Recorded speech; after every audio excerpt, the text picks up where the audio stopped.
Hello,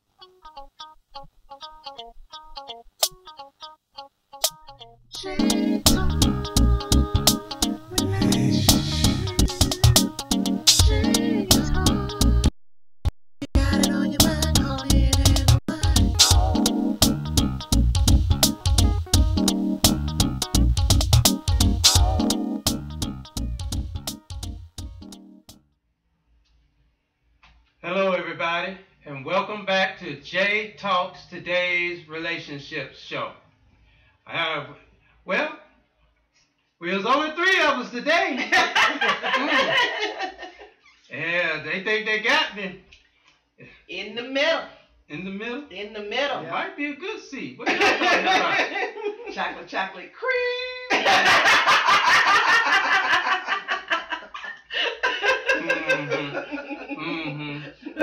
Well, anyway, we here. We is here. And they are there. They're there. Who is we? Oh. You're not going to introduce us today? I got to do that? Yes. Today? Today. Of all days? Yes. While I'm in the middle? Right. Yes. Because everybody knows who we are. Since they got me in the middle, I'm Jay. Why you get to go first? Because I'm Jay.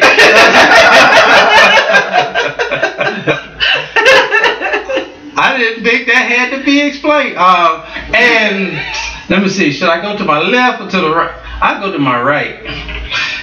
Because we got power on this side. Oh, yes. We got power. Oh, yes. Oh, yeah, because she plugged in. Yes. We got Sister Soldier.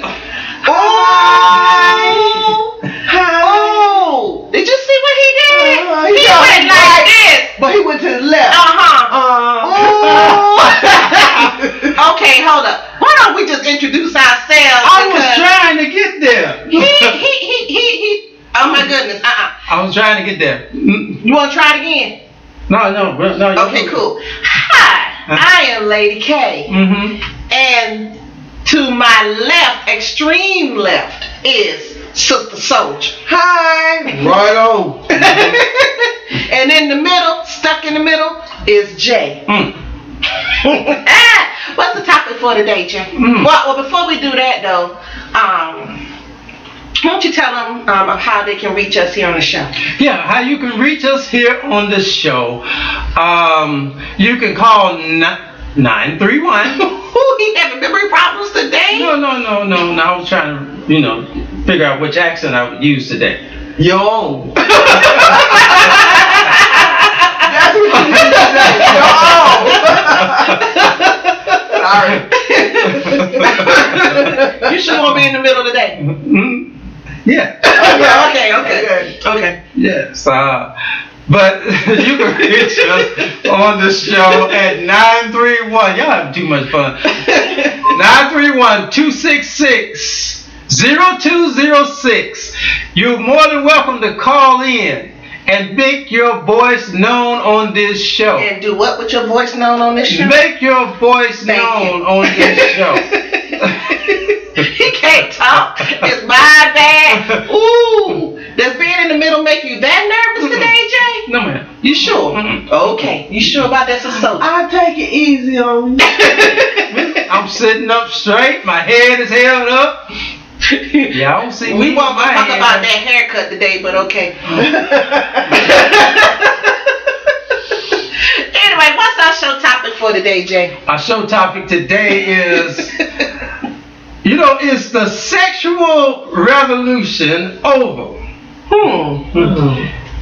This month is Firecracker Month. We've been talking about a lot about sexual situations, sexual relationships, sexual relations.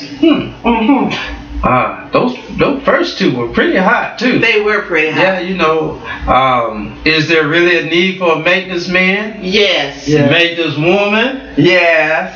I'm not gonna say it. I will not say that. I won't say the maid. I won't say the maid. I didn't say it. Thank you for not talking about the maid. I didn't say it. Thank you for not talking about the maid. I didn't. And if any of you want to know what the maid is about. You have Just to clean up watch. woman. You have to watch the previous show that is available on the website. Yeah. And what was the second week we talked about? Last week we discussed about what it takes to be a good lover. Yes, that was We a didn't good even topic. go great on that. We No, don't say good. We just settled that good. Just to make it in the dough, right? Right. Yeah. Get on the list. Literally.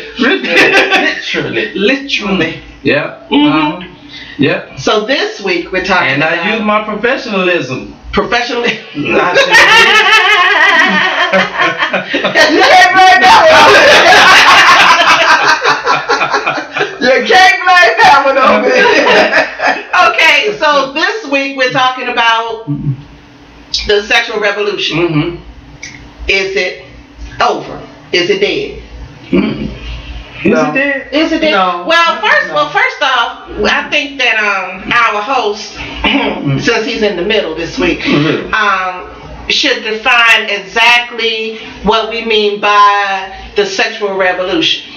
That I should define it. Yes. So that everybody have a clear understanding as to what we mean by the sexual revolution, because some people may not know Yeah, what because the sexual I revolution didn't is. know. I was thinking about the 60s, to tell you the truth. It started in the 60s. It started in the 60s. It started in the Yeah. 60s. It was a sexual I liberation. was there then. With the flower movement, Yeah, flower power. the flower power. Free and all love. that. I was there. Free love. You were there. I was there. Hmm. Wow. We gonna get into what that free love thing. And, Yeah, I was there. I mean, because some people think right now that love is free. It is. Is it? Yeah. Oh, it is. Yeah. When you get it, they give it to you freely. Mm-hmm. Oh, all right. But you'll pay for it later when it ain't no good. It's like credit. You get it You on get it on credit. credit. You get it now. Enjoy it now. Pay later. No, you get it now. Enjoy it now. If you don't come back, you don't pay. Oh, it's like a trial period. Yeah. Money back at the end of the trial in case you No, don't your like it. money don't come back. You just pay for the trial period. Yeah. Oh. Oh. And if it's good, you get it free all the rest of the time. If it ain't, you got to pay for the other two. Well, it did have to go back to the 60s. It was a sexual liberation, and it was kind of like a social movement that challenged, many traditions of time. And, the behavior related to sexuality and interpersonal relationships, that's another one, interpersonal relationships. Interpersonal relationships. And it was throughout pretty much most of this side of the world, the Western world. Not in the Oriental world, but mostly on this side. You the States. you wonder why that was, and I was thinking that, back over, on this side of the equator, we had a lot of hang-ups about sex and about what our ideas and what our views of sex should be or were, and actually, when I was thinking about this topic, I was thinking about, when Playboy first came out, that was just a radical thing. He caught a lot of flack for talking about sex in a magazine and the photography, but overseas, all of that stuff was normal. It's just over here we were kind of, hung up on our bodies. We didn't want to the women, weren't expected to expose too much. Like if a woman, for instance, if a woman exposed, her thigh, she was considered loose. Yeah, Ankles. Her ankles. Way back then, 1800s, ankles. Yeah, and now we got women walking through malls and in public That's because they burnt their bra. Men in the 60s, when they burnt their bra, they let everything out. What you mean, do you remember when? I wasn't around back then. They were burning bras in the 60s. You can fool everybody else. She can fool everybody else, but you can't fool me. Anyway, that's when all the freaks come out. Remember Rick James? Freaks come out at night. That wasn't Rick James. Now here we go. The freaks come out at night. Okay. I got on the end of the show. Freaks come out at night was you shoot. got it. Well, okay, whoever. Who did that? Freaks Come Out at Night. Oh, never mind. Go ahead. I'm thinking about But that. whoever, I can't think of the band either. That's why I said it. But whoever did Freaks Come Out, when they Either Houdini or Guy. Sexual revolution was free love, free sex, free everything. Everybody felt liberated back in the 60s, so all the freaks came out of everybody. Whatever happens to you, it goes. But why was it considered freaky? Because of the war and at the time, because of the war that was going on in the 60s, you had groups fighting against the war because it really wasn't our war, but that's another political thing I would not get into. And so when they come back, they had all these psychedelic drugs, so they were doing all the little freaky stuff. So you know what? It was a revolution. But you know, it came out of the army. But you know what though? It's like this. Things that we consider now to be normal, back then were labeled as freaky. Right. And now it's just normal. Like when you see a man and a woman living in the same house together, they're not married. Back then, that's considered, that's some freaky stuff going on in there. Now it's the norm. Right. To see couples kissing in public. Right. Back then was considered some freaky stuff. Right. Now it's the norm. To see two men kissing each other.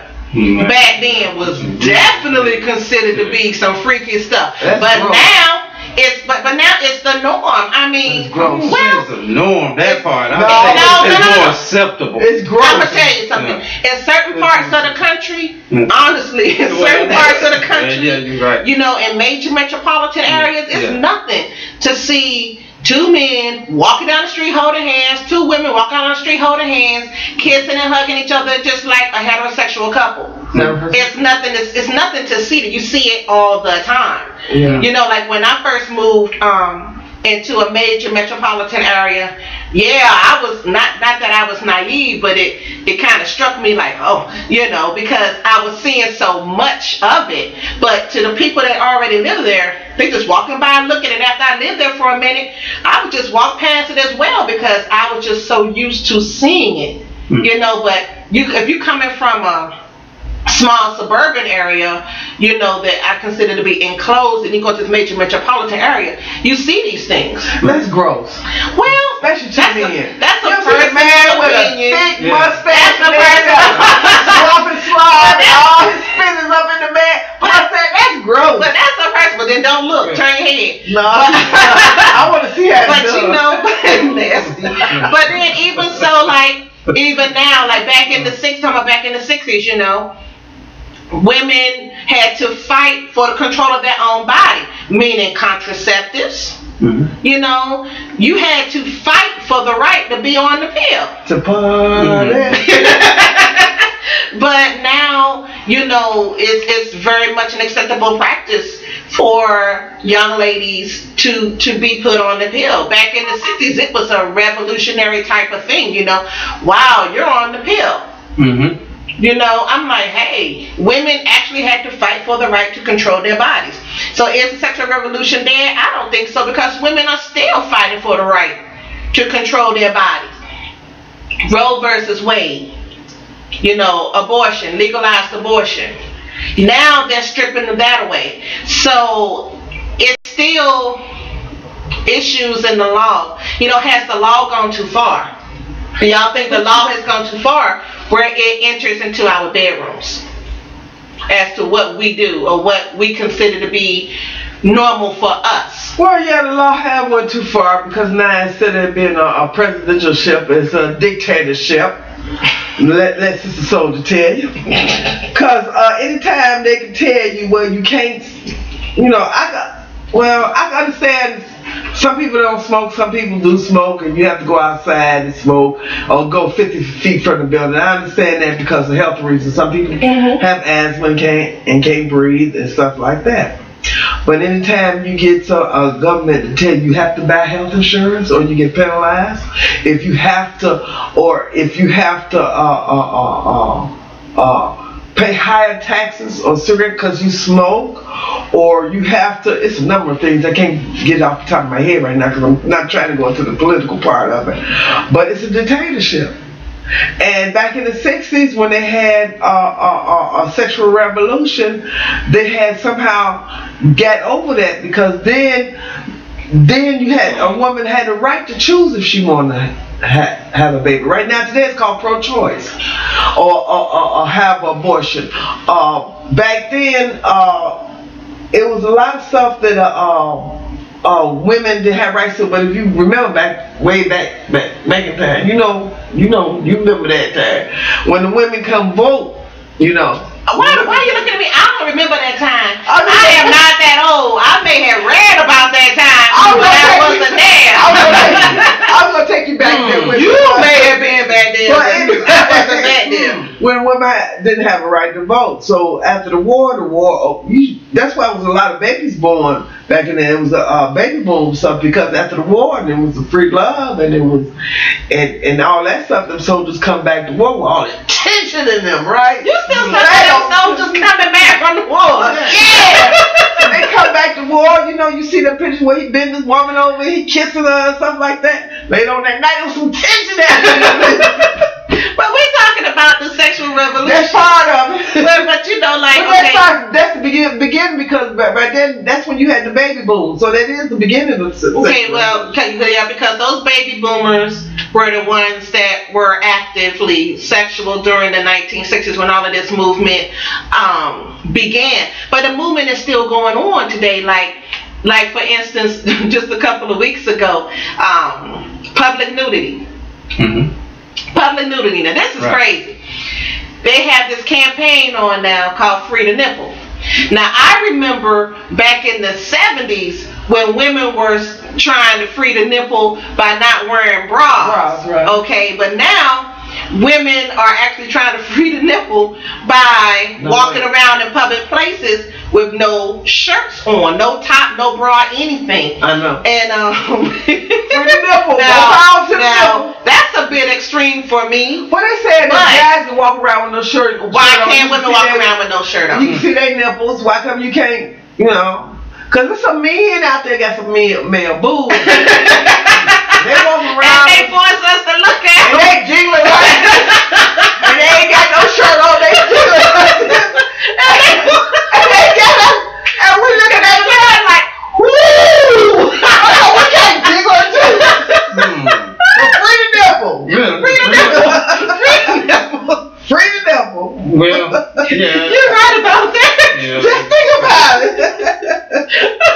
Yeah, there's some strong movements going on for so-called equality. That's what it says. Equality in everything. That basically the women want the same rights or the same avenues or options that men have. Now we're not saying that we want to all walk around exposing ourselves, but yeah, because some people you want the option. The option to do it. You want to do it. Yeah. Because that don't mean we're gonna do it.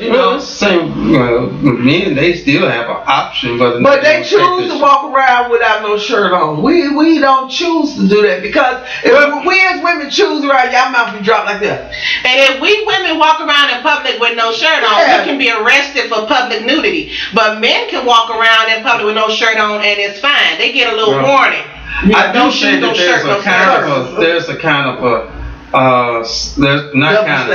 there's a double standard, but the double standard I'm looking at is what's the difference? And I find this to be the same issue with women as it is with men, being a problem, not for fighting for the rights. That when you take the same woman who would walk on a beach in a string bikini and barely covering anything, matter of fact, might be exposing almost everything. All right, walking on the beach just because it's the beach, or just because, or at the pool just because it's the pool, right? Still, it's in the public. still there's a lot of people that see them, and they're basically almost nude. Okay. All right. What's the difference in seeing them in that kind of swimming suit, or that exposure, and the exposure of panties and a bra? And the amount of exposure of body that's being put out.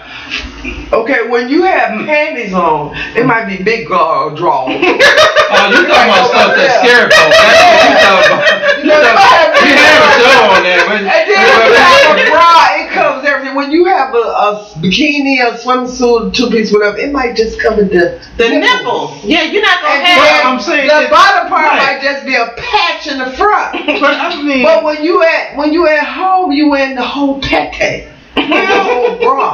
So okay, but what if they have a swimming pool? Watch the same effect. They're at home. What if they have a swimming pool and they decide to put on their bikini? They're at home and they're walking around in their home, right, in the bikini. Right. Guests come over, but it's accepted that they can walk around in the bikini showing more exposure than what their grandma panties in a full bra could show. But if they open the door in the panties and bra rather than a bikini, then it's like, oh, you know, you get frowned on. And what I'm saying is, it seems like there's a double standard. A double standard. As far as what the society label it as, you know, this taboo, and then really dealing with the reality that there's no difference in the exposure. We're talking about exposure. Right. So why is it such a taboo when a woman that answers the door in bra and panties, then answers the door in a bikini? Let me ask you this: which one is sexier, the bikini or the bra and panties? I think most men most men would say the exposure. All right? The exposure. Okay, since I am the male representative here, it would be the exposure. Knowing what most men would say would be the exposure. It wouldn't matter if it's a bikini or a bra and panties, it's the exposure. But you know, even on the male side, you know, we're talking about the sexual revolution, even like in print ads, you know, back in the 60s and 70s, you didn't see print ads with men wearing, you know, modeling briefs and all other little interesting doodads like you do now. Right. You know, now even in print ads, we see some really interesting things out there with men's briefs. And I remember growing up, it was like remember that TV commercial, who wears shorts? Yeah. And the Nair commercial. And when the Nair commercial came on, I remember my brothers be glued to the TV like this. Ooh, you know. Yeah. But now that's mild compared to what we see in television ads now. Yeah, and what we see on the streets. I mean, you know, what we see on the streets nowadays is on women is jeans even made where it's cut down so low that the crack of their behind is half of it at least is exposed. Well, that's done to show the top of the G-string. That's what they wear G-string. But still you're gonna see the crack, but even with the I mean, could you imagine a 300-pound woman with a crack in her? I mean, with her pants on, wear G-string. But she made one. So was a skinny woman made one. But the thing about it is this, ladies, just because they make it in your size, that don't mean you should put it on. I'm saying. You don't mean you should put it on. Well, you know what? I think it's like this, and I think I'm speaking from a general psychological view that the bigger women are probably and y'all I know I'm in the middle, but the bigger women are I believe that why they do it, even though to the appearance and to the acceptance of others. You know, we have this profiling thing, right? Correct. Go ahead. We say big women should not do what skinnier women do, right? Right. You hear how I said that? Yeah, keep Bigger women should not do. I might get some love from some big women. Should not do what skinnier women do. However, switch it around. That skinnier women should not do what big women do. Well, it's hard for them to do what bigger women do. I beg your pardon. Don't nobody want a bone but a dog. We got meat on that bone. You can't ride that horse for holding them handles. You ain't got no handles. How you gonna ride that horse? She was going there. I got to talk to you. I think I opened the door for her. I knew she was going there. Yeah. She always talking about riding that pony. Yeah. Yeah. One day she gonna, you know, this high gonna probably be a midget. You had to hold on. She gonna get a low. She gonna get a low ride. You're gonna get a low ride. Get a low ride. Yeah. I'm gonna go get a mini With the pony. seat way down. The seat gonna be way down there. I'm gonna get a mini pony. But I mean, I understand what you're saying is that, you know, but let's look at what we see. You know, I understand there are some full figure women. I'm a full figure girl. You're a full figure girl. And the thing about it is that not everything was made for us to wear. Just because they make it in our size. I mean, that's not attractive. But you know your body type. You know your body type. You know what is attractive. And yes, some bigger women like us will wear, I say like us, will wear things to make us feel sexy. Okay, now. But I just because they make it in your size don't mean you should put it on. Because but I wear it under my clothes. What make me feel sexy panties and bra. But I wear it on my clothes so don't nobody know I got it on but me. Or whoever. But I don't want to show it to everybody that's going shopping or out in the streets or going to take care of business or like that. It's my little secret. That's all it is. Well, you know, but that's just like back in the 80s. You know, I'm a child of the 80s. Let's get her straight over there. I'm a child of the 80s. No, you're not.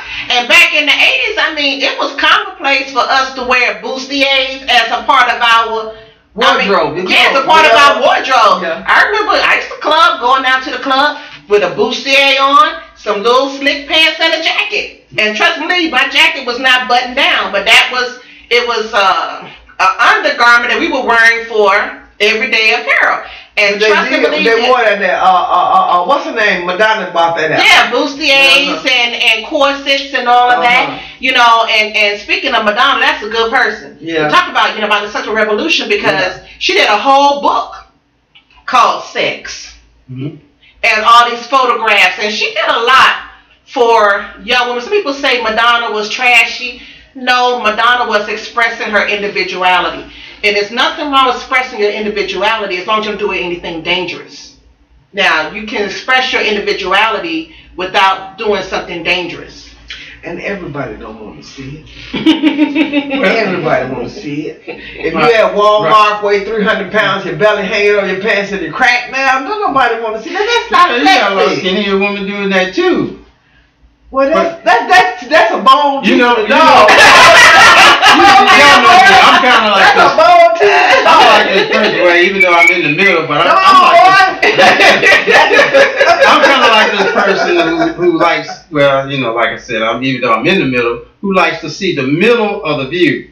And the thing I tend to see, is we have been transformed into a society, and that's all over. That's pretty much all over the United States. Some countries don't even matter which size you are, but here in the States, we have been transformed into a stereotype as to what's supposed to be is rather than, you know, what is should be allowed to be. And the thing of it is, we say we have the freedom that all men and all women are created equal. Oh, that's not true. Wait a minute. Why is that not true? That's not true. What? You know, it's like back in the 70s, Twiggies was in. Yeah, but You let's had to stay be on sex Twiggy. here because that be And the then- government part because that's in the Constitution. Well, we not. We But we staying don't on go politics. there. We staying out Oh, of that's right, it. we We staying go on on politics. into sex. But Sister Sonia, but the thing is, okay, listen.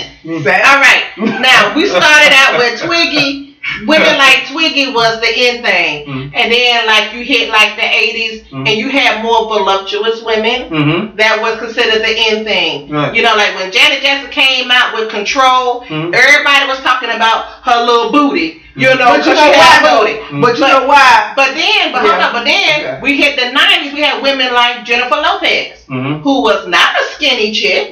She was shapely. You know, and then we kind of slid backwards a little bit with these little skinny women again. I like how Monique said skinny women are evil. Yeah. But Now she's just about now skinny she's just woman. about skinny. But and then we went through another phase where we had a lot of full figure, Right. beautiful Yeah, women right. that hit the scene like Monique.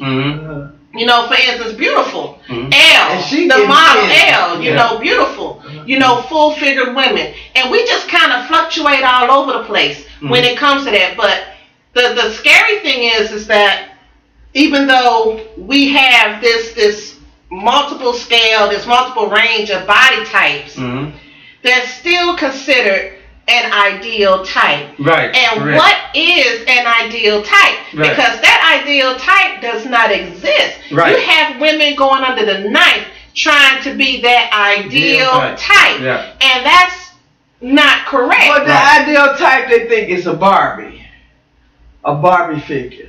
If Barbie didn't have a figure. If Barbie were actually, this the media. Barbie didn't have a If figure. Barbie was actually Yeah, she human, was actually flat. and she Have you had- seen them Barbie dolls? Barbie Was flat. I just sold my She- 1957 Barbie, She so I seen it. she was flat. She had some pointy ones, no nipples. She had no nipples. She was. Hold up. She, Well, no, she had some pointy, but she didn't have Yeah. any hips. She had a Not in today's women. There's no She- woman today that say it won't be They said Barbie. Barbie would have been 36, 38, whatever. Said they said if Barbie was alive, okay. That's If like Barbie was an actual that's person. that's like that Commodore some brick house. Yeah. 36, 24, 36. Where is she at? She Where is really she suffered at? from malnutrition. Huh. 24. 24 waist? That means she ain't got no colon. Cause She- that's colon. Say 24. Anyway, I'm stupid though. Yeah, And not many black women gonna have a 36 hip. I'm sorry. Well, But in these days, in the second 20th century, 21st century. 21st century. Come on up, yeah. 21st century. But back then when Twiggy and all that was really the Caucasians are matching really a lot of the Hey. of the African they getting Americans. booty now. They getting booty. Yeah. They ain't have no booty. They had straight back. Yeah. They getting booty now. Maybe they're eating Straight the back. same stuff that we've been eating. I had a friend. Collard Yeah, greens, they taught us our recipes. You know, the little grease got into the I don't know. food. Let me eat some cornbread. A little, some fat back in it. I don't know what it is, but Not just salad on it. Now they got some of that all beef wheat. Now they see, I knew you were gonna go there. Stop it. I ain't saying that. They did. They got 100% all beef wheat and they started getting a little back. You know, now all that food they eat, they still eat their salad. With their crescent, their cucumber sandwiches. You're terrible. I'm sorry. You're terrible. I'm sorry.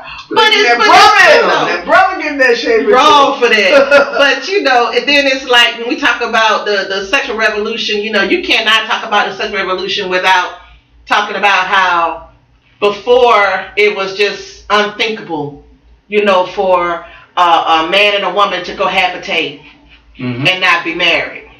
Could you explain to me what the word cohabitate means? Cohabitate means live together under the same Just roof. say live together. Well, I'm saying cohabitate.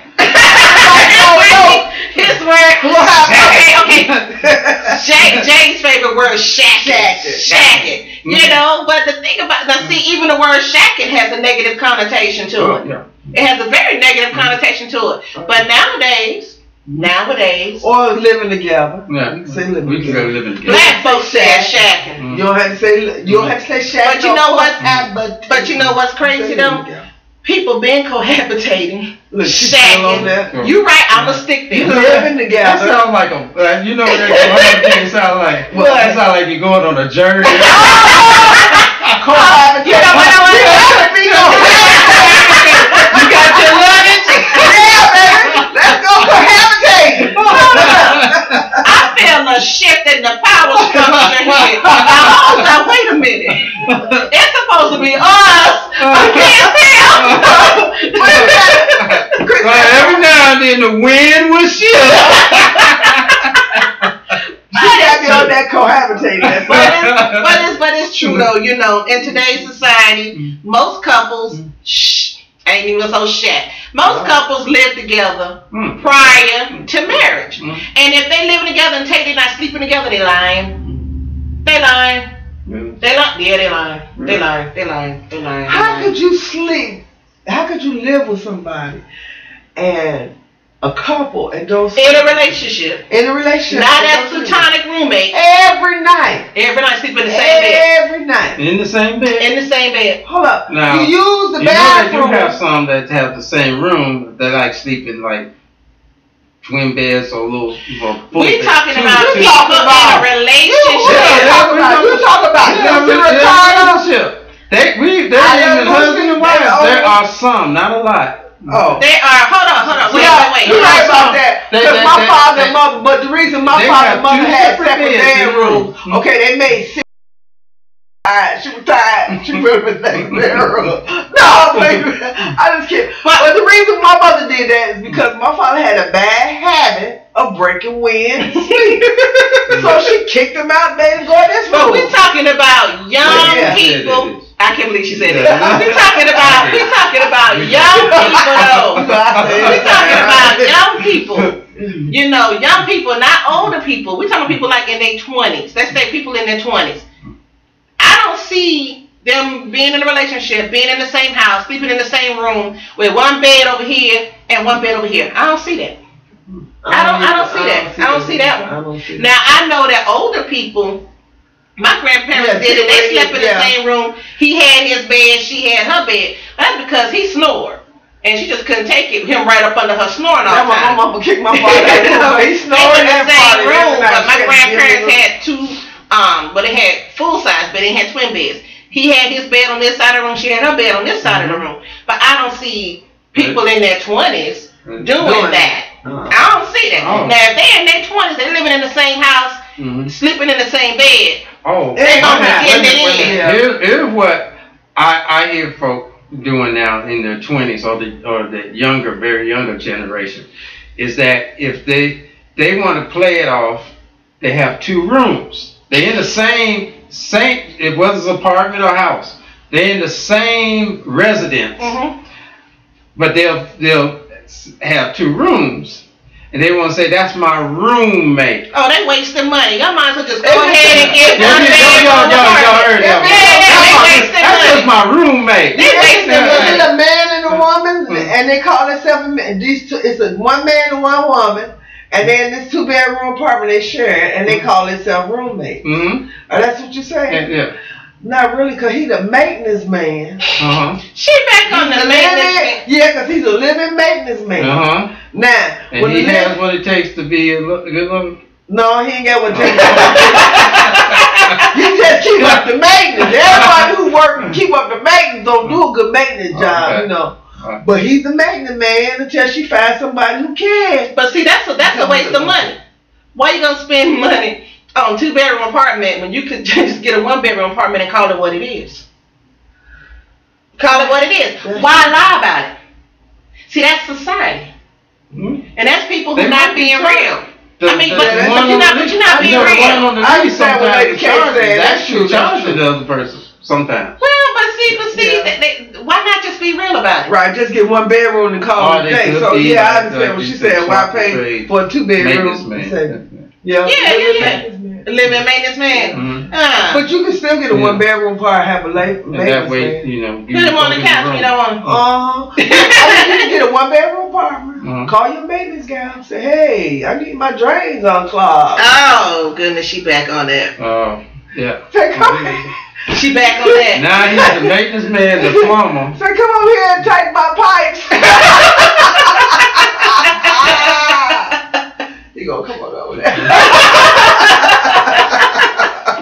Sometimes that's all you need. Yeah. That's it. That's it. Well, Do what you do and get on. Mm. But the thing about it is, we talking about the sexual revolution. Do you think it's dead? And I don't think it's dead. I think it's still evolving. I think it's slowed down a bit because of the AIDS and all that definitely slowed it down here. That definitely But people slowed it are down. still doing the sexual revelation. Look at these people who be on these talk show hosts where they be bringing these people on there and take DNA tests and see who the daddy. Then they wind up 5 different dudes took one test and their daddy. None of them were the daddy. That's not sexual revolution. That's not the sexual revolution. That's Yes, somebody just, I can't say it She's- on the air. But she's That's not the sexual revolution. That's somebody She's just being just straight up irresponsible. just giving it to everybody. But the thing She's about having a good time. She stuffed the car together that she don't know who the daddy. But the thing about the sexual revolution is actually, the sexual revolution brought about some realism, and along with that realism came people that they were actually being responsible. It wasn't about all of this, like you think about, people just out there just living in communes and free love societies and all of this stuff going on. I understand that, but they were actually being responsible. I mean, the condoms really came out strong, and I even remember a lot of stuff came out strong. I remember that day. Stop it! But and it's she won't let me say it. I won't let you say that. But it's like it brought about freedom, and freedom also came with responsibility. We got a whole lot more education out there during the sexual revolution. Think about it. Before the sexual revolution, some parents didn't even talk to their kids about sex. But wait a minute. They didn't even talk to them about But sex. it was a lot of, back then too, was a lot of teenage pregnancies too. Unwanted pregnancies back in the sexual revolution. Unwanted. They got pregnant. But back in during the sexual revelation too, so it was a big problem with that. Well, actually, if you really look at numbers, that was the problem before the sexual revolution. There were a lot of women having babies that were not married, raising them in the family as their little sister, but I'm talking about whatever. Pregnancy. That's what I'm talking about. That's what I'm talking about. There were a lot of, those girls were put away, quietly put away. Not all of them. If you poll, you can't be put away. Well, actually, there are ways that it can be hidden in families. It was a lot of things going on, but during the sexual revolution, it was just more advertised. That issue about teenage pregnancy has been going on for a long time. Yeah, but prior to that. It was that's what I'm saying. But it was part of the sexual revolution too. Revelation too. You think that it was a drastic increase in teenage pregnancies? Yeah. I don't see because that. they was advertising free love.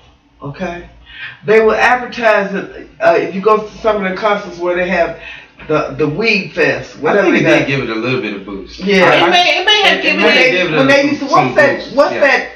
I can't think of it because I don't smoke weed. But the one they had with the weed, they got one that they have every year. You could go there and smoke weed all the time. It was in the '62, and they're still having it today. I can't think of the name of it called. Was it Woodstock? No, not Woodstock. It's called something else when you just sit around and smoke weed, and the police. The Great American Smoking. It's called something else. Some of you older folks, y'all know what I'm talking about. Y'all call in here and remind me, but I can't remember what it was. And they get high and they get pregnant, they be having sex, right there in front of you. Right there on the blanket for all to see. They wasn't ashamed. Woodstock, So you had a lot of right there at the stage, they were doing it. But Sister Soldier was right about one thing. The it's gonna come AIDS epidemic. When you talk about sexual revolution, you also have to talk about all of these the widespread of venereal diseases that came out of that. And the AIDS epidemic did put a nice little speed bump in a lot of people's plans. The AIDS epidemic came out. It slowed it down between AIDS and the clap. It slowed it down a lot. And that one that's like luggage, herpes. Right. You know, it did. It slowed people down because it scares you. When you think about, you know, you used to be able to catch a disease and get a shot, and it'd be a done deal. Right. AIDS came along, and a new strain of herpes came along, and syphilis came along, and you catch that stuff, and it'll stick with you like a bad set of luggage. Right. Well, syphilis you can cure with penicillin. That's curable. That's a curable.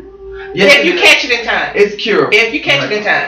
If you catch it in time. Herpes is not curable, but it's treatable. But you would. It's like treatable. It's worse than luggage because you said luggage. It could go in recession. Yeah, because luggage, you can take luggage and it get old, you get rid of. You got some new luggage.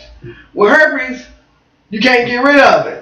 Just put another stamp on that luggage. Take more medicine and just hope it don't have a flare up or whatever. So that's something you're gonna have for the rest of your life. So that's something you wasn't born with, just like AIDS. But when you think about sexual liberation, I think back to the documentaries that I've seen about the AIDS epidemic. Oh, I remember what it's called. I'm sorry. What's it called? Freaknik. Yeah. That's what I was thinking about. I said I know it'll come back to Freaknik. But the AIDS, the sexual liberation, a lot of people didn't really talk about AIDS in the beginning because they figured it was stamping out homosexuality. The homosexuals, they called it a black plague on the homosexual community. But when AIDS got into the heterosexual community, that's when people really started taking notice, and it was sad that it went down like that because homosexuality. Those people who were engaging in that behavior, they said it was high-risk behavior. Okay, they were having sex in secret at bathhouses and places like that.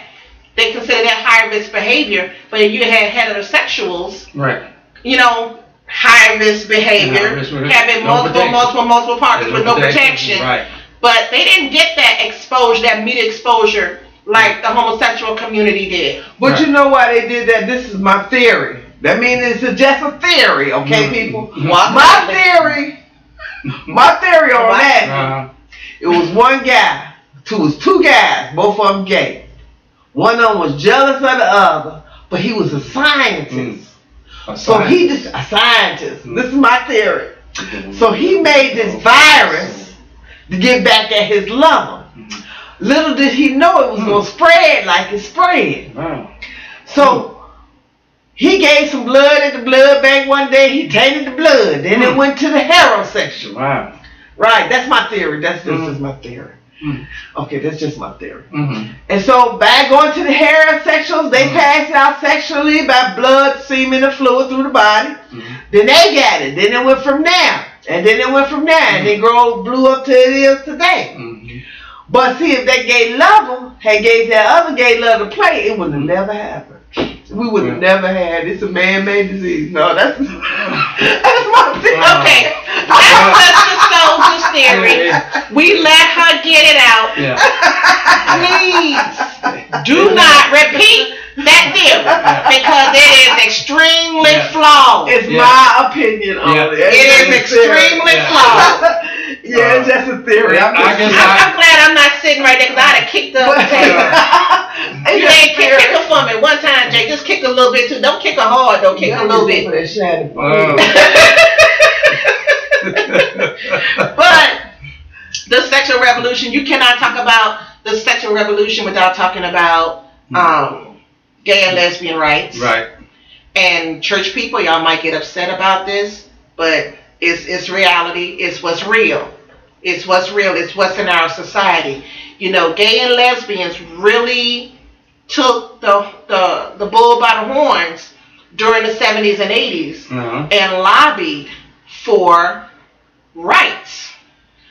Whether we agree with that or disagree with that, it's really inconsequential because it's their right to do that. That is what they wish. And you don't supposed to judge. We are not here to judge. We're not here to judge. We're not here to judge. You know. But due to the sexual revolution, they felt, because I had a family member that was gay, and we had many talks about the subject, and I never judged him. I loved him because he was my family. Whether he was gay or not, he was still my family. But he said he was very much involved in protests and rallies and things like that. But what he said was they felt more free to come out.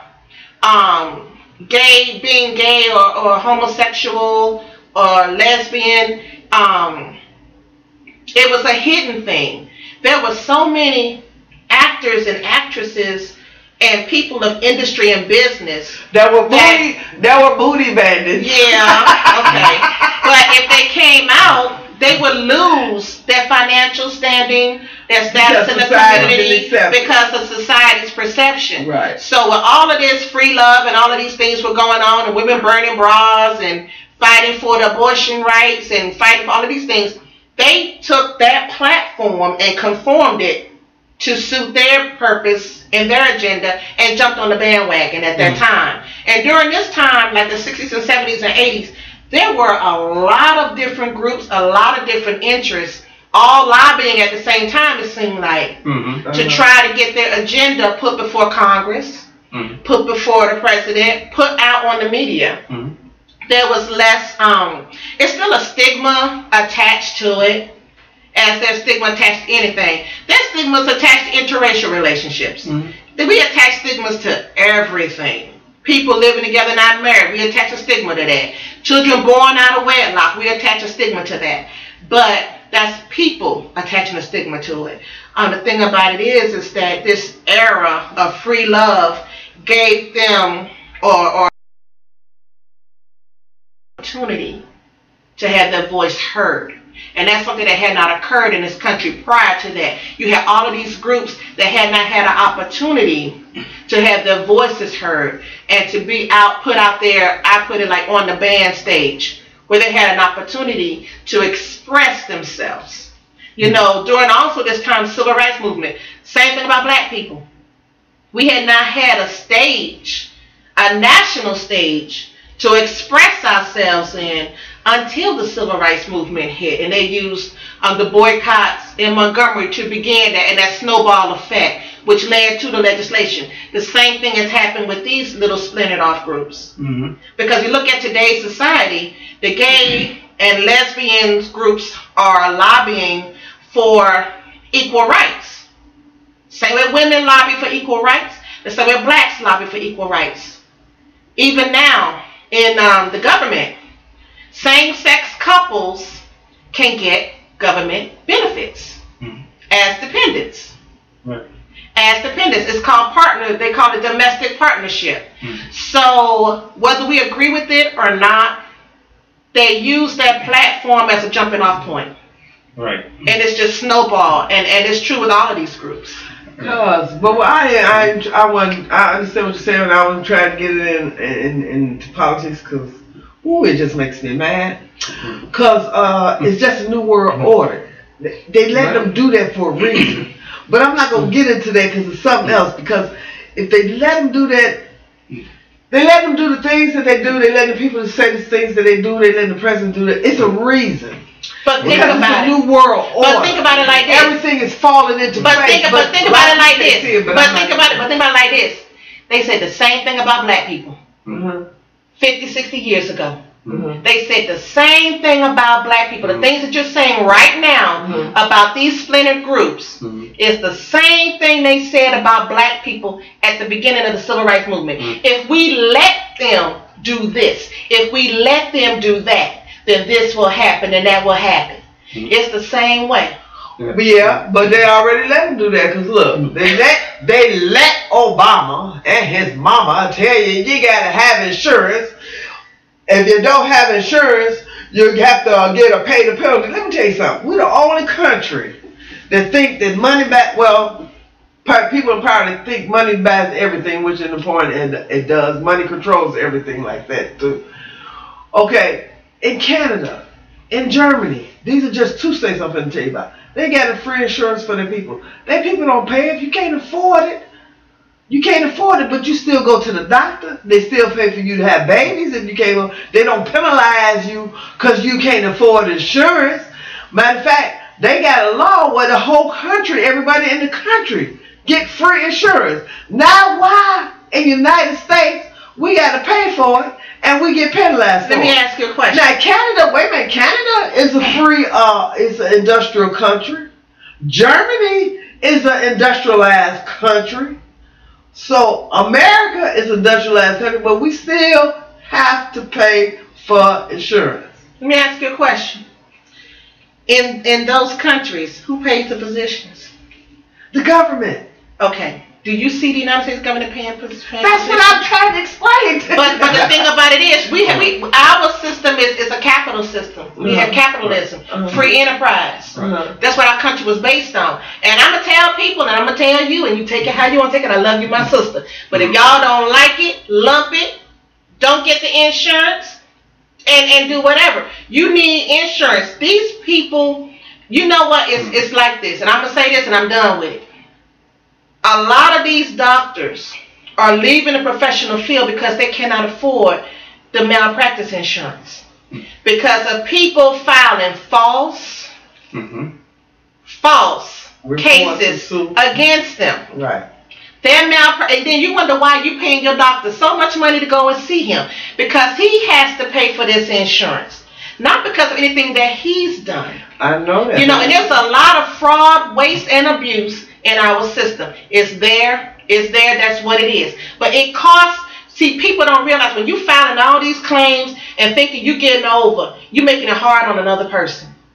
You're making it hard on another person. There's a lot of fraud, waste, and abuse in our system. And it's true in this capitalist society. People not going to like what I'm saying. That's cool, is my opinion. But what I'm saying is this. If he has to pay more money over here, you're going to pay more money to go see him. And that's how it is. Because he has to cover his costs. I understand that part, but my understanding, how could you make, this is supposed to be a free so-called country, how could you make somebody pay for insurance that they can't afford, but you go penalize them if they don't get it? If you go to the doctor, I'm trying not to get it if you go to the doctor and you don't have insurance, and you get seen anyway, because they're not going to turn you away. You're going to get seen. Those services cost money. Those tests cost money. You're going to get seen whether you have insurance or not. You may sign a piece of paper saying, yes, I'm going to pay you for this visit. People default on that. They default on that. So that's money that's sitting there uncollected. But you have received the service, but you have not paid for it. But now before the government pay for it. But listen, no. Why should the government pay for it? Because we are the people. We're a free country. We are United States citizens. We elect people in our office. We pay our taxes.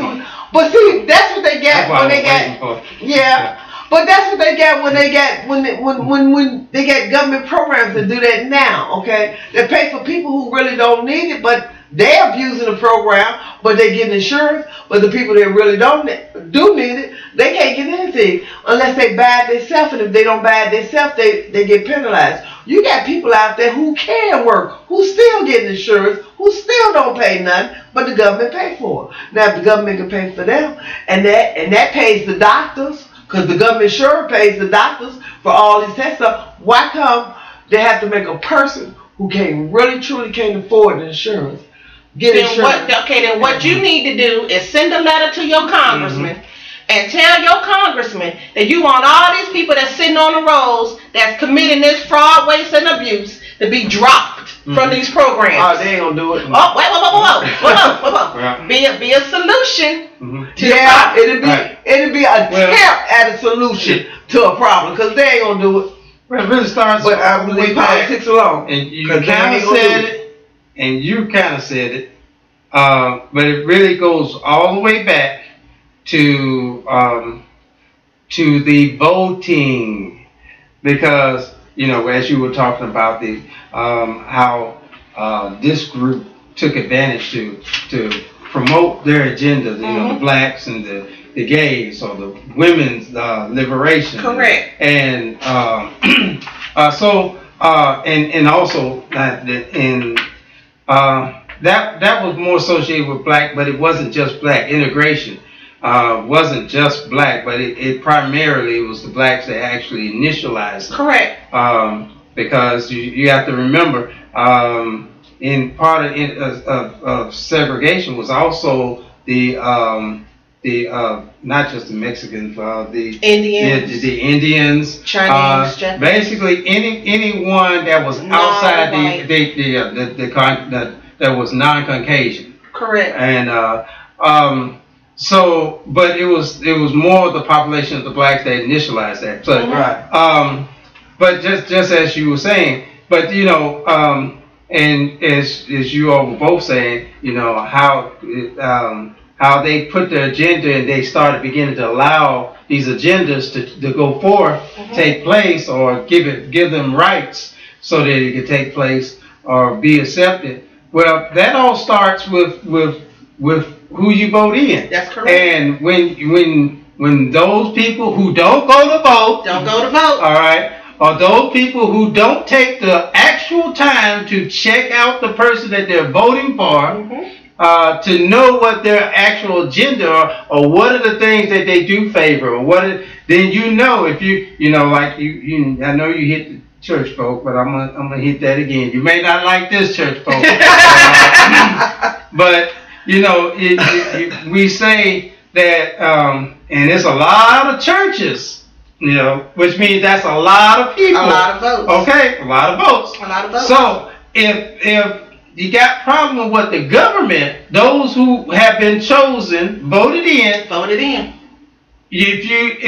And based upon what their agenda, what the things them personally that they accept and don't accept, then you know we the people are the ones actually more to blame. We need to point our fingers at ourselves because we're the ones who voted them in to handle the business for us. Correct. So they speak for us. Or if we voted for someone who has favor for homosexuality or gay rights, and we voted them in, maybe it might be because maybe one of their sons or somebody in their family was, you know, is gay, and so they have a little more tendency to honor that. So if we voted them in, then you know, or if you didn't take the time, collectively as church folk, you know, okay, if we voted them in, that's who we got.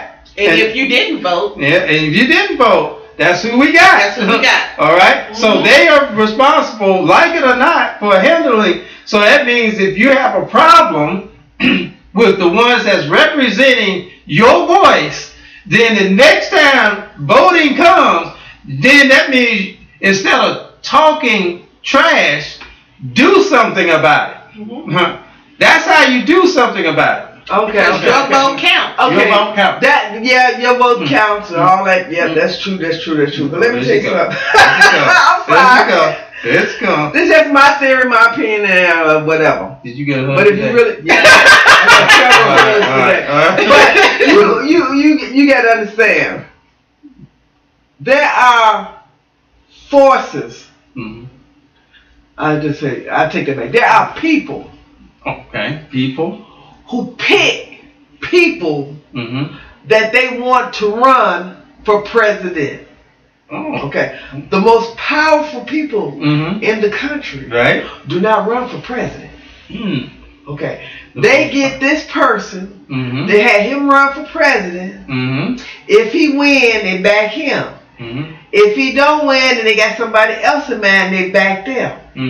But what they do, once they get him in the office, they tell them what they want to do. For example, I'm going to use your boy, with your young man, Obama. He was a lawyer. Straight out Chicago. He did a little political, but he didn't do enough like the rest of them to go in office. This committee came up to him and said, we would like you to run for president. What you think of that? We would do this. He said, all right. Say I'm pretty good to me. I'll be the first black president in history. Michelle be the first lady. I'll be making history. They pepped them up. Okay? I don't care how much you vote and how much you put in that tab. You might vote for Obama, or the other guy. I can't even think his name right now. And he might have won, but they stole his votes and gave them all to Obama. They do steal votes, you know. That's why it takes Florida so long for theirs to come in every vote. So yeah, you can vote there, but your best thing is to go to your congressman and write him a letter like they're gonna do something good. But there's powers to be in this country. So yeah, if you see a president, you like a person to run for president, yeah, vote him. But ain't no guarantee he gonna change the world because he got people. Because that's not the system we have set. He can't do nothing. The president can't do nothing unless the House tell him he can do it. I don't care how much of the president. That's just under the law. He cannot pass a law unless the House said it's okay. Well, he does have some cases he does have presidential authority, but he's not using it. Not the little big cases. Something like that, you know, that he can assess as the president, but it's dangerous, and that's a has to be a very, very careful, wise move. So why he gotta walk on glass? He president. Well, that. No, I'm just saying. We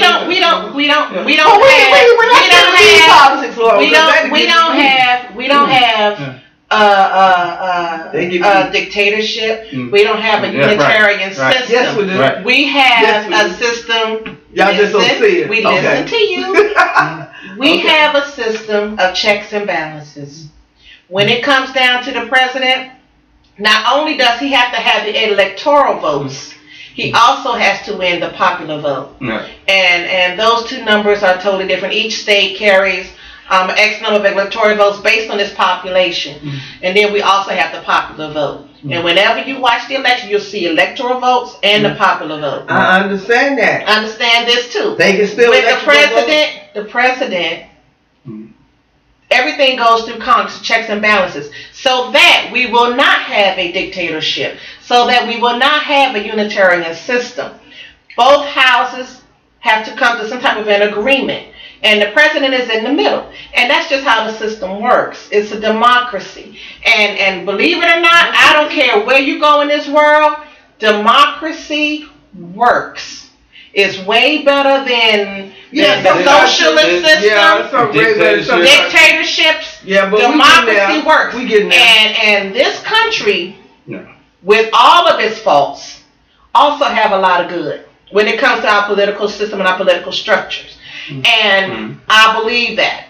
We're not perfect. And no democracy is perfect. Democracies are always changing and evolving because people change and evolve, and people are involved in democracies. But that's the whole point of a democracy. Yeah, I understand. It has to change because it has to express the needs and wants and developmental needs of the populace, of the people.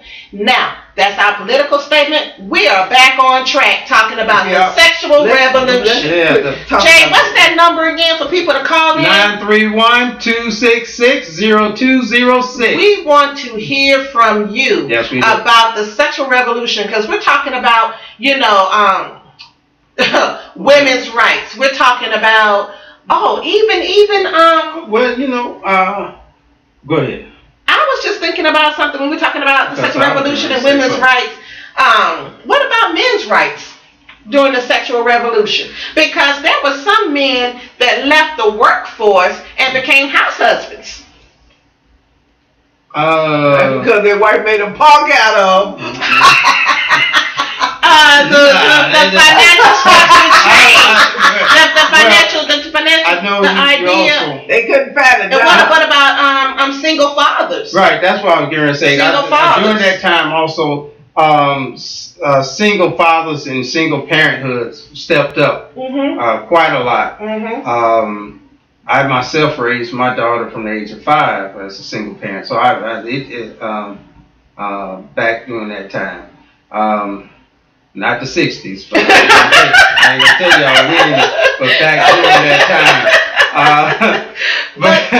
Because I'm sure it was looked down upon. I mean, I'm sure that there were some men that went into court to fight for the right to have custody of their kids. Right. Where some people felt like, well, he's a man. You know, Right. how was he going to raise a little girl? Right. That was very hard. Like, it's a lot more easier now. The justice system is a lot more lenient for fathers to get custody. Based, of course, you know that it has to be evidence or proof or reason why the court would allow or consider in favor of the man. That always is there, but it's a lot easier nowadays.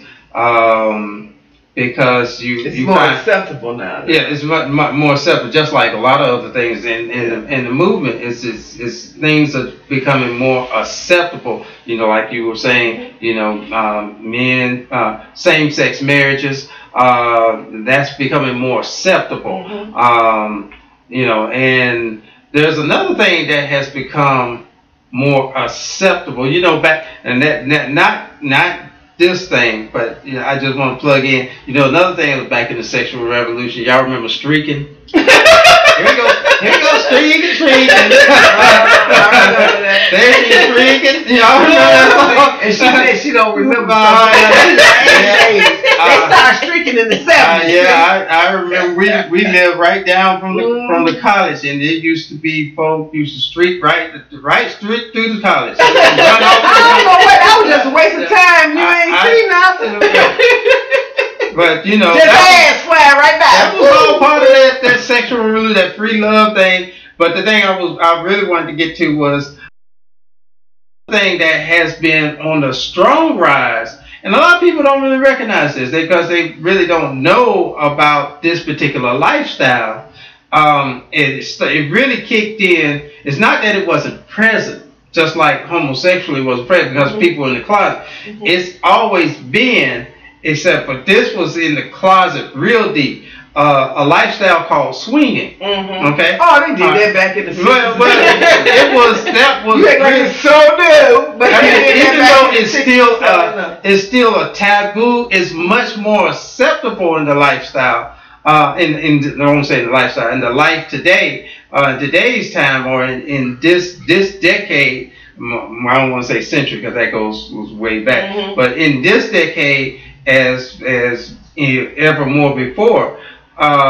Way back then, before the 60s, I mean, you know, somebody, and a lot of people think what swinging is, you need to do some studying. I've done plenty of studying. What swinging is, what it's like, well, what these two couples or these two married people, they just swap with each other. It's much more deeper than that. And that's what it is? Yes, it's much more deeper than that. So that expose, because I've seen some news coverages that tried to expose but they really didn't get all the information, or either they just didn't want to say all what the. I kind of believe they did get all the information. They just didn't want to put it out there. It might have been a little bit too much for people to absorb, so they put a little bit out there. But it is much more than that. Remember, we had a show that was said that if you can think it can happen, it's happening. It's happening. Yeah. So what it is, it's not these two couples it's not just having sex with two other couples. Yeah. What it is, they got a club they go to. Well, that's part of it. That's one of them. And they have sex with other couples. Well, that's just one. Or other persons that's in. Oh, it's much deeper than that. In there. Yeah. So they can have sex with multiple partners at one time. Well, it's much deeper than that. It's so deep that but they in this type of free love, all right, revolutionized lifestyle. You have people who sit as judges, your policemen. I mean, you can name every title of job classification. You have folk in it, all right, involved in it. And it's much more than two couples swapping. I can believe that. It's much more than they do have clubs where any type of sexual preference of orientation that you want, that you I guess you fantasize or desire to be in. Oh, so you mean tell me if you're a straight man and you just have fantasies, you ain't gay, but you're a straight man and you just have fantasies to have sex with another man, you can? You can just test the waters? It creates this swinging lifestyle creates an avenue for folk. Here's the best way to say it.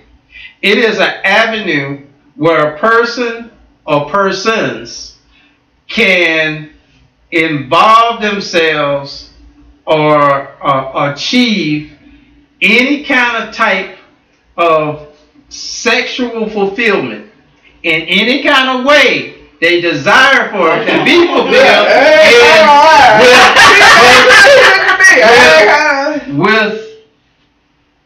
with any type of person. When I say type, that means any kind of race.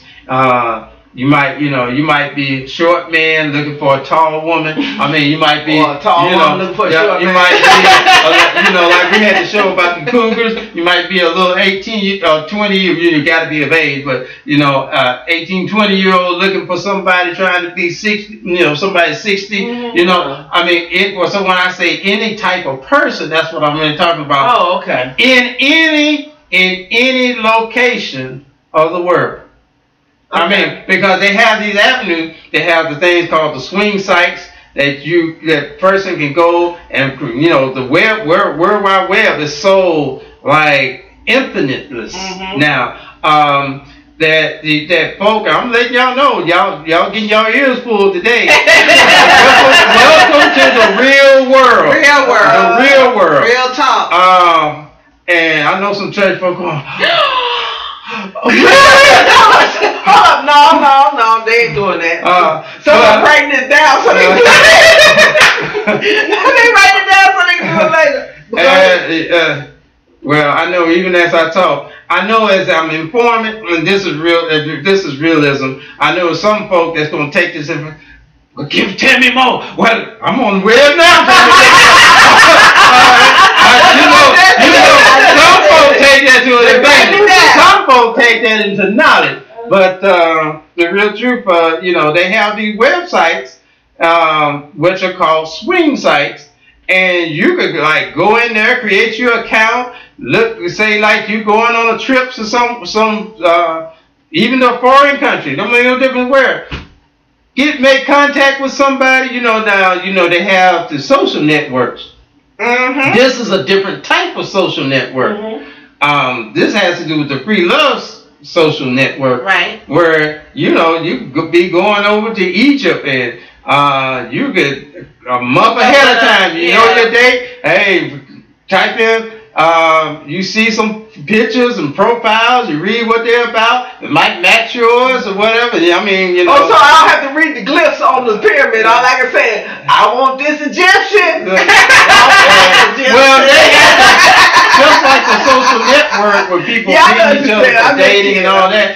I mean, they still would have to agree. You make a contact, they agree. If they may not, you just people keep on moving. But it's the same thing. Yeah, they might not want some chocolate. And the lifestyles or life now has made everything so much easier. Like we say, the gay rights movement made easier. Yeah. I mean, we have to, and very true, we can't not omit it.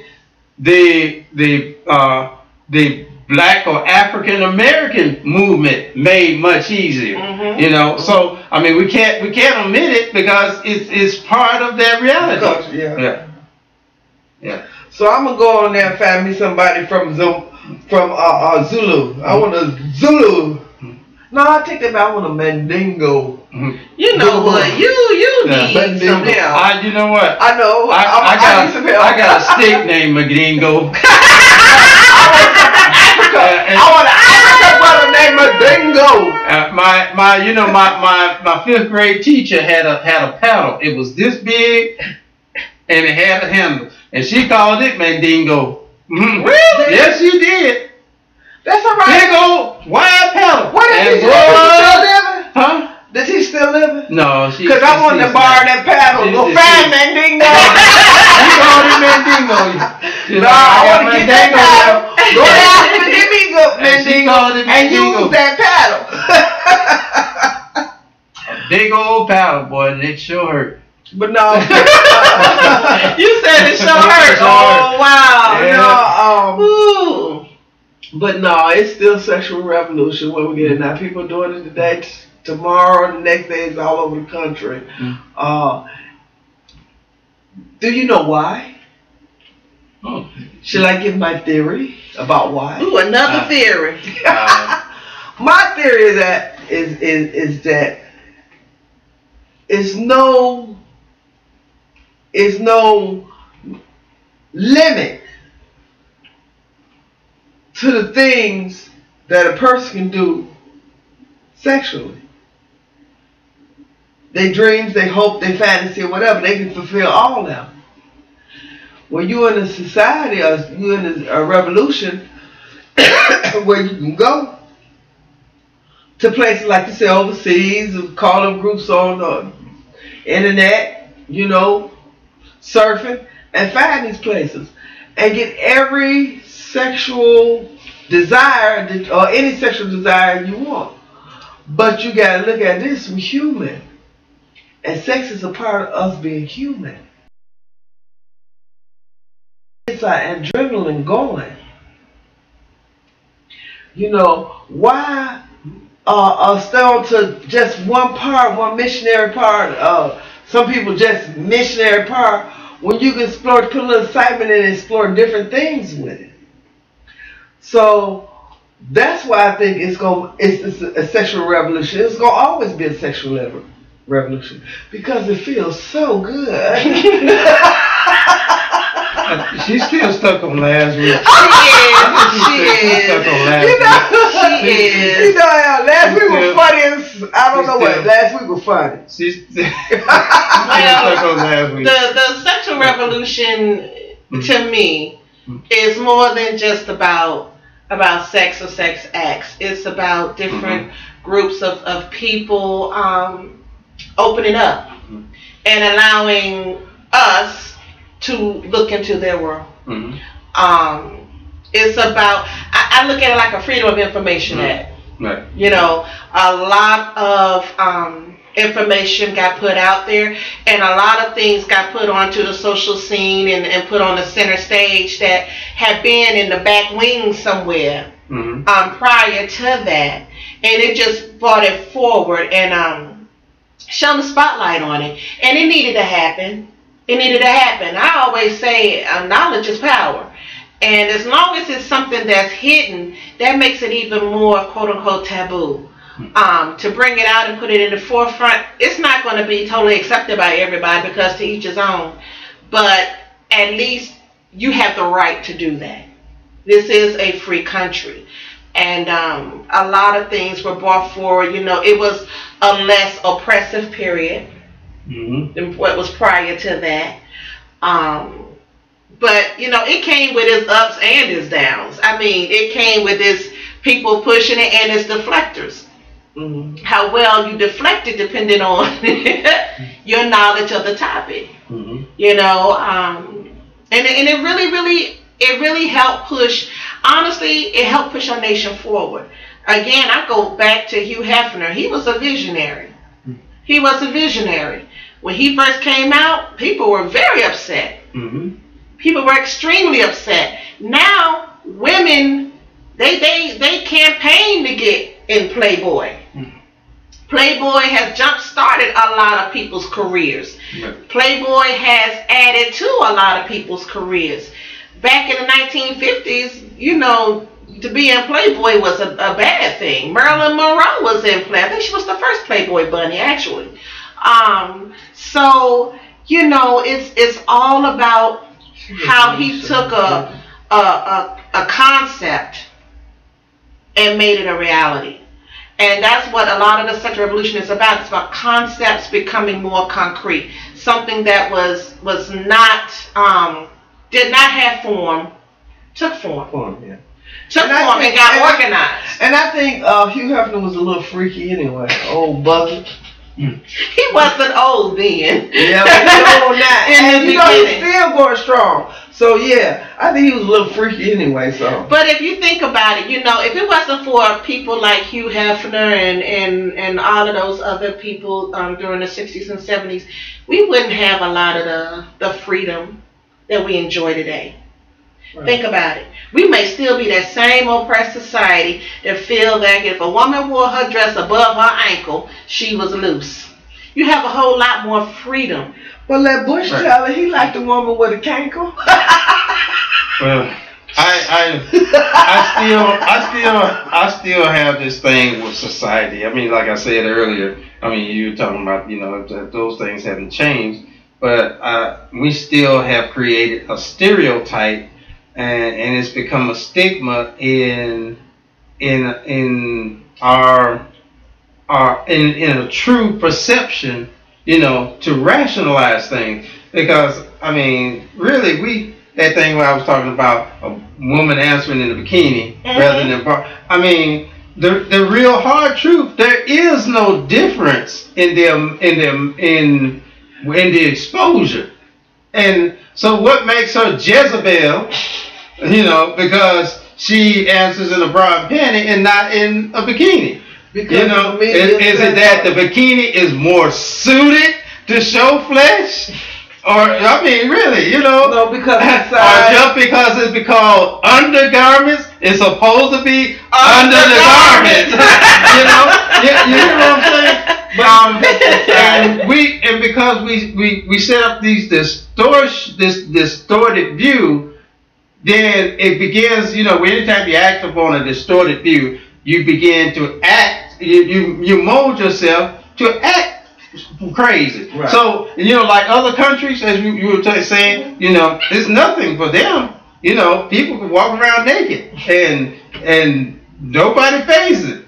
Why? Because they're more realistic. Yep. More realistic. And, you know, because we created this thing, well, the woman's not supposed to. I'm not campaigning to make sure y'all understand. I'm not campaigning for women to be nude all the time. I'm just saying that because of this distorted view, all right, that it has created in people that a woman in the two comparisons is showing, you know, some kind of mysterious way showing different amount of flesh, or creates this different, you know, spontaneous act upon a man. Because most men, and like I said, it's exposure more so than which one would be the more turn on, you know, whether bra panties or bikini. Most men, it is, and then most of the men I think I've talked to or run across, look at statistics, is exposure.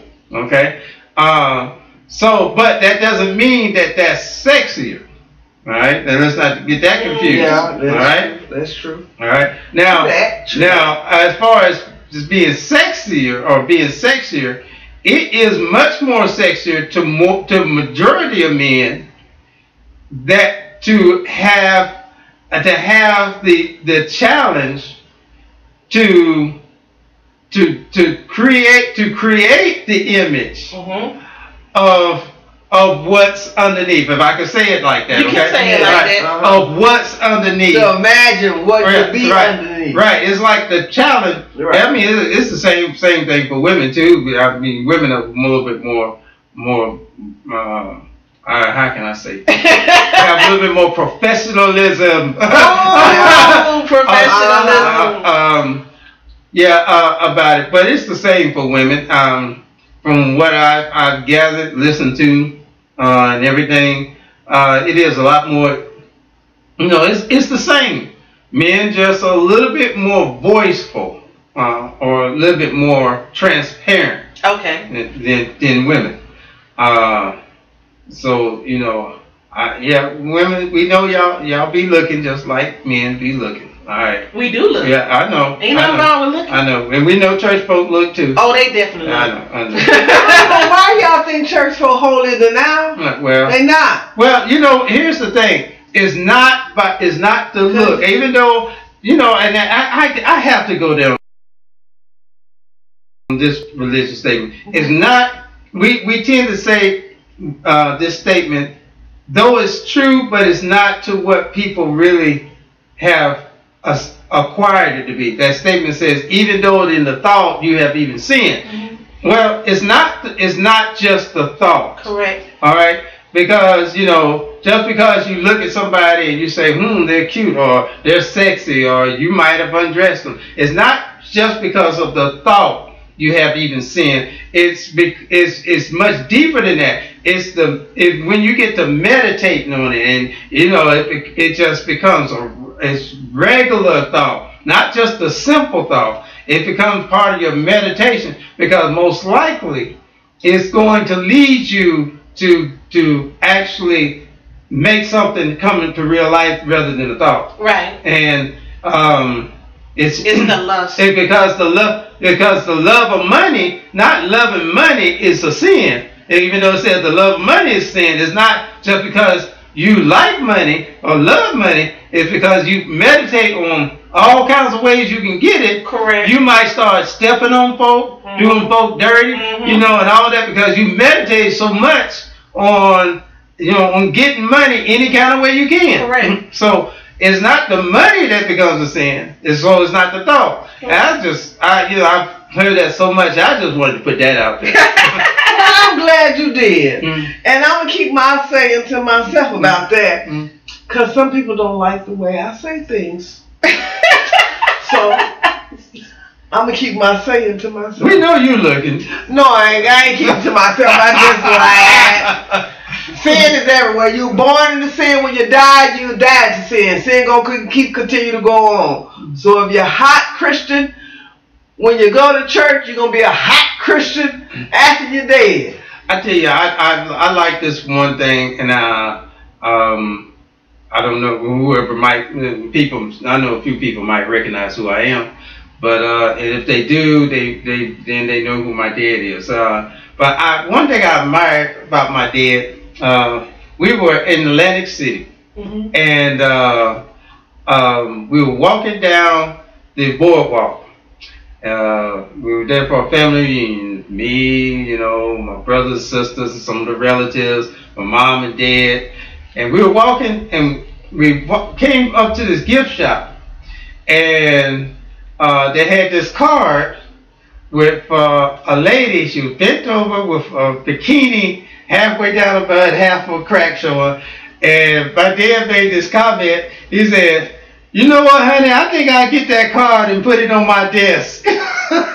And we just, my mom, she was just cracking up. She was just cracking up. And I'll tell you why I admire that. Because he would be real. And some people be like, I ain't looking. All right, your eyes see what it sees. Okay, all right. That's if either your eyes see what it sees, or you must be a blind man. Officially blind. Because the truth is, your eyes see. That's called being tempted. All right. Now, just because you're being tempted doesn't mean you're sin. That's correct. Because Jesus was tempted. Correct. But he didn't. He said not. Right. He said not. So just because you're tempted doesn't mean that you sin. Some folks want to say, just because I look, I'm sinning. Or just because you look, quit looking at them. You sinning. Come on, let's get real. We gotta get real. We gotta get real. It's a look. Right. And that's all it is. It's a look. It's just a look. It's a look. All right. It's there. Yeah. Now, there's a difference between sitting there and just, you starting to drip, and you're like, it's a difference between that and just a look. Right. All right. But that's kind of like, and I'm gonna say this real quick. That's kind of like, when you look at strip clubs. Right. Okay. Now, some women have an issue, when their male friend go out to strip club, and I'm like, why are you tripping? He's there, he looking, can't really take it home with you unless you're gonna hang around afterwards and ask her out. But she there to make money for the most part. So Why are you tripping? Oh. You might learn something. No, Go with him. You might learn something up in there. Some of them strippers will sell them some or give them some for a few bucks. But we're not talking about those. We're talking about the ones that's there to just for entertainment purposes. Stripper. But for entertainment purposes. For entertainment. They have a woman and the woman lets them go. Yeah. Is that what the one who gives them permission? Yes. Oh. But I'm not necessarily giving him permission. You can't give a man permission to do anything. He's gonna do what he want to do regardless. But the thing about it is that condones it. Maybe that might be the one. Yeah, I mean, you know, it's all a part of such a revolution. Mm-hmm. We got lockups for women, and a man might be like, I don't want a woman going to a lockup. What is she gonna do there? She might go look around, but she gonna come back home to you. You know, so you got to look at it that way too. I had a friend that, I put it this way. I was a manager of a fast food chicken restaurant, and we had a strip joint right on the side of us, but kind of behind us. And he was my assistant manager. You get paid every 2 weeks. He would go in there and spend his whole check on strip club. Monday come, he ain't got a penny in it, just for these women dancing on him. And I used to tell him, you can buy some. Boy, take $50. Buy you some. Why you pay these women just to flaunt it in your face and you can actually have it? Well, but he would, and you know how much, you know, I'm from Chicago. So he get paid like $1,500 every 2 weeks. Assistant manager of Chicago, come on. Whole $1,500? Can't pay your rent, can't pay your car note, but you can buy, get them all in dollars and give them to these strippers. Well, you know, but see, that was his choice, and that could have been an addiction. It was. That could have been an addiction, and people can come addicted to many different things. But when you're talking about such a revolution, you know, if a woman chooses to work in that profession, that's her choice. Mm-hmm. That's a choice. Yeah. And if a man, men too, Chippendales, they got famous. Mm-hmm. You know, but don't they didn't show everything. They didn't show everything. That's the only thing I hate about Chippendales. I didn't watch it. They didn't show everything. I want to see everything. But yeah, I can understand that part of sexuality, and it's still going on today. Still going on today. Yeah. So it's still is. So the question is, yes, it still is a sexual. There'll always be a sexual revolution, and as long as there's humans on this planet. And there be one man and one woman, it's always going to be sexual. You think there'll be anything else besides humans? It might be. Don't get us started on that, please. She said as long as there always be humans. Don't get us started on that. I said not have asked. Don't get us started on that. Yeah, people going to the internet. You got other people do other things. Ooh, they do some of everything. Oh, Lord. But I'm saying humans. Hopefully. Oh, okay. Thank you. Well, y'all, we sure appreciate you tuning in tonight to Jay Talks Today's Relationships. Yes. All right. And we got another good one coming up next week. What we got coming up next week? It's free love for everybody. It's free love for everybody. All right, we kind of talked a little bit on that. All right. So, it's free love for everybody. No, you got to pay me. You don't get my love free. All right. That's Sister Soldier giving her last word. Well, and we're going to be closing out, and we just really, really appreciate y'all tuning in today. And we just want to say tune in next week, same time, same day, next Sunday. As a matter of fact, just those that are listening, we will be starting at 7 o'clock next Sunday. Mm-hmm. We just keep checking the website, jtalkstodaysrelationships.com. There'll be notifications there. 7 o'clock next Sunday. All right, not be a little different from our normal. So 7 o'clock right here, same station. All right. So now I get to say a few little things. Ooh, here we go. if you've been, your word, cohabitating, shacking, go use Yeah. your own Living word. together. living together, or just plain shacking with somebody, and it has been over 5 years. Ooh. And you have been talking about the possibility of marriage for 3 years. Wow. You. And it has not happened yet. You just might be a little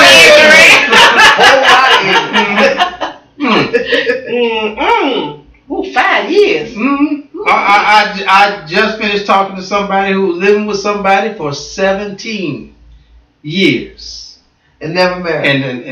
And man is not committing to marriage yet. Sure, why should he? He got his cake, his cow, I got his that. milk. Mm-hmm. My aunt, God rest her soul, she did that for 25 years. Mm-hmm. Man put her out his house that he bought Mhm. and married another woman. Right. Well, So yeah, I in 17 years, it's time for you to go, buddy.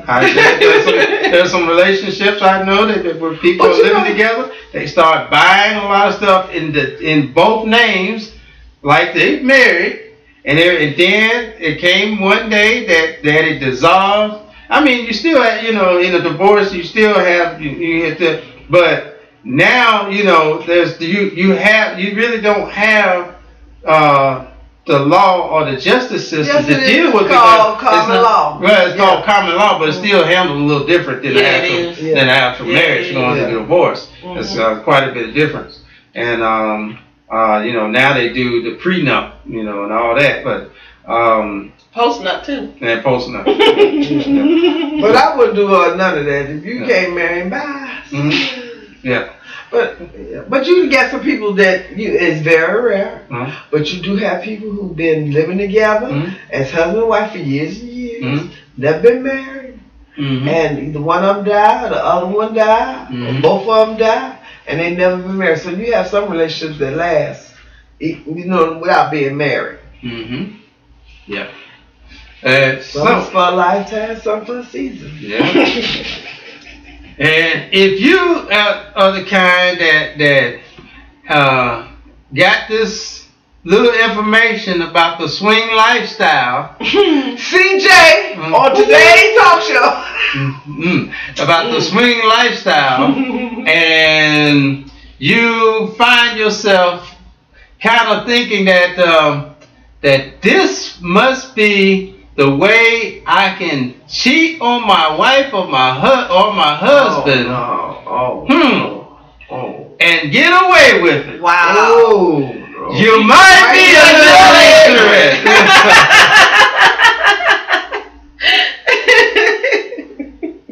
And who was that she said was who was that character she said that was the star? What was her name? His name? Yeah, Sister Soldier. I said who? She mentioned somebody's name. That was a star. Mm-hmm. That was a star. Yeah. She said so much. Well, I'll tell you. I don't remember that. I We said said- somebody was a star. We said this last week, or 2 weeks ago, but somebody didn't get the message. And if you just so happen to be a talk show host and you mention the wrong name, you just might be a little ignorant. Right. Like when John Boy Well, so long, folks. We appreciate y'all.